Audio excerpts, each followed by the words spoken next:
আসসালামু আলাইকুম সম্মানিত দর্শকবৃন্দ, এই মুহূর্তে দেশ ও প্রবাস থেকে যারা আজকে আমাদের এই ভিডিওটি দেখছেন সকলকে আন্তরিক শুভেচ্ছা অভিনন্দন জানাচ্ছি।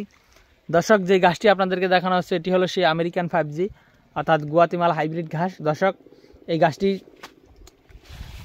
ঘাসটি যেমন প্রোটিন তেমন আপনার ক্যালসিয়াম এবং তেমন ভিটামিন সম্পূর্ণ উপাদানেই কিন্তু এই ঘাসটিতে রয়েছে।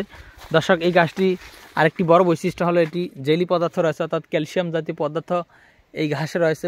মূলত এই জেলি পদার্থটা থাকার কারণেই কিন্তু কাটিং জার্মিনেশনটা কম হয়, অর্থাৎ কাটিং যখন লাগানো হয় তখন কিন্তু জেলি অংশটা শুকিয়ে যায়, আর শুকিয়ে গেলেই কিন্তু কাটিংটা মারা যায়। দর্শক, এই ঘাসটি এমন একটি ঘাস, এটি জার্মিনেশন করাতে একটু সমস্যা। অন্যান্য ঘাসের মতো এই ঘাসটি জার্মিনেশন হয় না।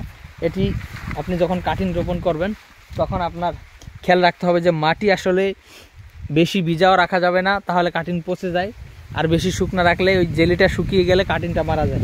দর্শক, মাটিটা ভিজা রস রাখতে হবে এবং বেশি শুকনো রাখা যাবে না, বেশি ভিজাও রাখা যাবে না, মিডিয়াম অবস্থায় রাখলে কিন্তু আপনার এই ঘাসটি কাটিং জার্মিনেশন বেশি হবে।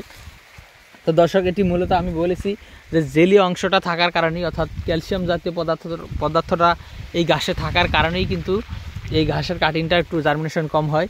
ওই যে আপনার পানি বেশি দিলে ওই কাটিংটা পচে যায়, আর পানি কম দিলে আপনার কাটিং জেলি অংশটা শুকিয়ে যায় বা ক্যালসিয়ামের অংশটা শুকিয়ে যায়, সে কারণে কিন্তু এই কাটিংটা কম হয়। তো দর্শক শ্রোতা, আমরা মূলত এর আগে আরও 20 থেকে 25 দিন আগেই আমাদের এই গুয়াতিমালা ঘাসের কাটিং যে জমি থেকে আমরা দিতাম সেই কাটিংগুলো শেষ হয়ে গিয়েছে। তবে এই জমিতে যে ঘাসগুলো দেখতেছেন এগুলো আরও 2 থেকে আড়াই মাস সময় লাগবে এখান থেকে কাটিং হতে। আপনারা হয়তো অনেকের মুখে শুনেছেন যে গুয়াতিমালা ঘাসের কাটিং হতে অনেক বেশি সময় লাগে। তো দর্শক, সে কারণে মূলত বর্তমানে এই ঘাসের কাটিং দেওয়া যাবে না, আরও 2 মাস পরে বা আড়াই মাস পরে এই জমি থেকেই আমরা কাটিং দিতে পারবো।